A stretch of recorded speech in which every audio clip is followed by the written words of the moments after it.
Hi there! So, eto, nag-markot na naman ako, if you remember.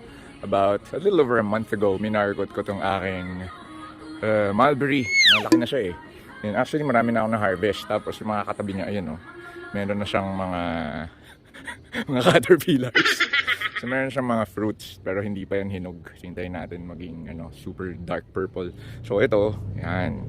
Tanggalin na natin. Binuksan ko na siya actually. So, ayan! Teka, tignan natin. Yan may ugat na siya. So, we're gonna cut it na. Hold on. Dito natin siya ikakat. Para, here we go. Geronimo! Tanim na natin to. Laki oh. Please grow, baby. Ayan na siya. Tada! Taas ha? Nice! Oh, you grow ha? Diyan ka sa tabi ng grapes.